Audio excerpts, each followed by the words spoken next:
Hi, I'm Joy Kelly. Welcome to Cook with Joy.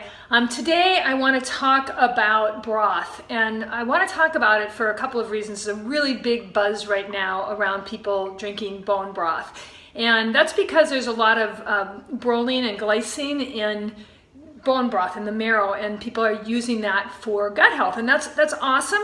But there are a lot of people out there that don't necessarily want to eat bone broth, or they don't want to go through the hassle of making bone broth or buying bone broth. It's quite a bit more expensive than veggie broth is, and you can get the same alkalizing and mineralizing benefits of drinking broth with veggie broth. So we're going to talk about that. A couple years ago, I gave up my caffeine habit. I'd been drinking caffeine every day since I was 8 years old. I had a paper route in North Dakota, and my mom would kind of use coffee to get me going in the morning. She probably mixed it mostly with milk and sugar, but I'd been drinking coffee every day since then. So about 3 years ago, I decided I was going to give up coffee, and I started drinking some teas and without caffeine, and that was kind of fun.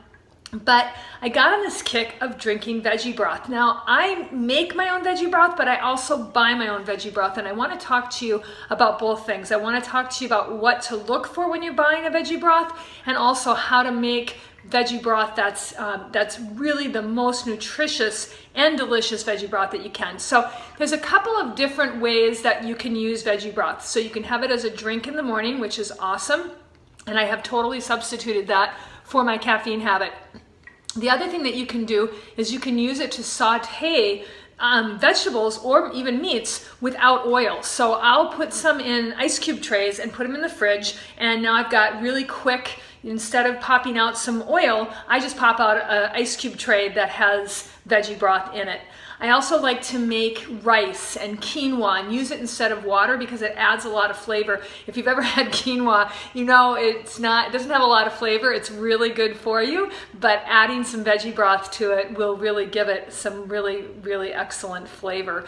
So using it for drinking in the morning, using it to saute, using it in place of water, so many uses for veggie broth. So let me just show you a couple of different ones out there on the market. So if you're going to buy veggie broth, you're going to want to really look at a couple of things. You're going to want to look at the sodium content, and you're going to want to look at how many other added things are in here. And then, of course, you want to look at the cost, because I can make a great big stock pot here, and I can make that for, you know, a couple bucks, and that's going to last me, I don't know, that's a 16-quart pot. So I'm going to get, these things are a quart, and they're anywhere from $2.50 to $5 a quart. So I'm going to save a lot of money making it that way. The other thing is that I'm going to know that I'm getting the really highly nutrient-dense food, which is what I'm looking for when I'm making food. You know that about me. So I'm looking for the really highly nutrient-dense stuff. So I want to make sure that I know, like, where did the veggies come from? How fresh were they when they got put in? And I also want to know that there's stuff in here that I don't want to eat. So, for example, I am looking at, this is a classic culinary vegetable broth, and it's a low sodium. And why low sodium? When I was in my 30s, I didn't think I needed to worry about sodium. I just thought that was something for old people. But what I found out was that even people in their 30s can get high blood pressure, and high sodium food can really lead to that. There's so much sodium in packaged food these days. It's crazy. So once I started to notice that, I started looking at all the packages. So for example, here are two different, one is a vegetarian no chicken broth, and the other one is a vegetarian no chicken broth low sodium. So let's just look at the sodium content. So I'm looking at the back. See where it says nutrition facts? Can you see that? I'm not sure if you can see that. I'm new to this whole video thing. So you look at the nutrition facts, and I'm looking on the one, and first of all, I see the calories are 10 in the low sodium one. Now I want to have the same number of milligrams as sodium. You want to match that. Sometimes when you're using condiments like a broth, you might have a little bit higher because you're going to add it to other things and it'll even out. But generally in a 2,000 calorie a day diet, you're looking for 2,000 milligrams or less of sodium. So this one has 140 milligrams. Now that's not equal to the number of calories, but it's way better than this one, which is not low sodium, made by the same manufacturer, and it has 520 milligrams. So almost 4 times as high, and a little bit high in calories, which we're not really concerned about that. But start looking, especially at soups and any packaged food, and you'll start to notice how high the sodium content is. So if you can, Choose the stuff that's lower in calories, lower in sodium content, and then also look to see what are the ingredients. When you're starting to see like canola oil and safflower oil, and I know this is a good quality company, but if I can make veggie broth without that in it, I would much, much, much prefer to have that. So today I'm gonna actually walk you through making your own veggie broth, and I kind of use my own recipe, and I'll post this on my Cook with Joy website, and I'll also post it with the video. But I'm roughly taking this out of Robert Siegel's Fat Free and Delicious book. I like this cookbook a lot. I don't make a lot of recipes out of it, but it's a great primer for how to not add so much oil to the stuff that you're cooking with, which I'm always interested in. One thing that I was reading when I started researching broth is that a lot of people say, oh, make veggie stock out of those old veggies that you have in the refrigerator before they go bad. That is a very, very bad idea. That stuff that looks like slime in the bottom of your fridge, I wish I had some to show you.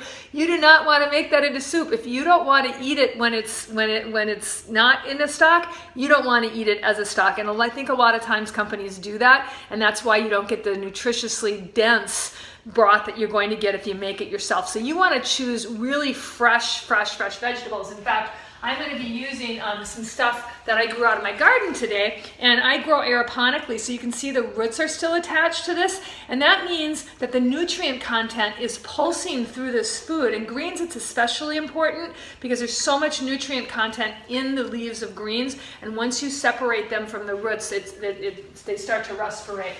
So I'm going to be using a couple of things. I'm going to be using leeks, onions, carrots, mushrooms, and garlic. And I'm going to be adding some other things too, but let me just say a little bit about leeks, onions, and garlic. They all belong to a specific family of veggies, which are supremely good at healing your gut. Quercetin is what the active ingredient that's in onions. And quercetin will seal your gut, and when people talk about having leaky gut, you don't have to do bone broth. You can actually get it from onions. Garlic, the allicin that's in garlic is it's antiviral, it's antimicrobial. This stuff is awesome for you. And then mushrooms, especially shiitake and cremini, there they go on the floor. We won't be using that one. Especially shiitake and cremini mushrooms are really high in zinc. And zinc naturally is an anti-inflammatory, and it naturally seals your gut and protects it from being permeated. So using these and then especially, carrots, they're incredibly dense in minerals. And so you're getting these really mineral rich foods into a broth that you're going to then sip every day. So come with me a little bit. I'm going to move the camera so you can just see what this all looks like. Ooh, there it goes. So see how big my pot is? You want to invest in one of those. And in one of my earlier videos, I talk about how to stock your kitchen. And you definitely want to have a great big stock pot for making stock just like this. Now I'm going to use broccoli, and I'm just going to use, you can go through your fridge and don't look for stuff that's gone bad, but do look for stuff that you're not going to use this week, and you want to make sure that you get some really good use out of it. So we're going to use some broccoli, we're going to use some onions, some garlic, some leeks, I'm using mushrooms, I'm using carrots, I'm even using zucchini, and once again I grew this zucchini, and I'm just going to use bits of the zucchini and also fresh corn. I'm going to use celery.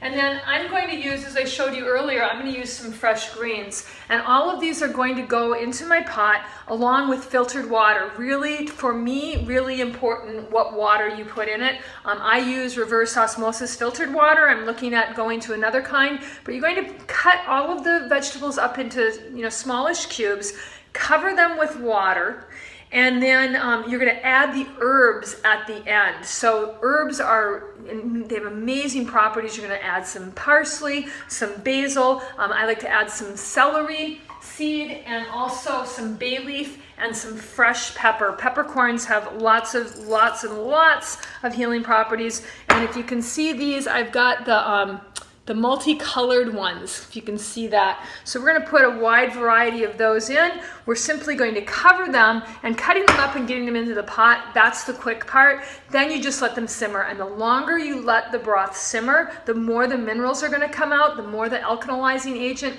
and you're going to end up with a pot of broth that is amazingly rich, it's amazingly fragrant, and it's going to last you probably for a couple of weeks. I usually freeze some in little containers. I keep some in glass jars in my refrigerator, and then I do freeze some in little ice cube trays.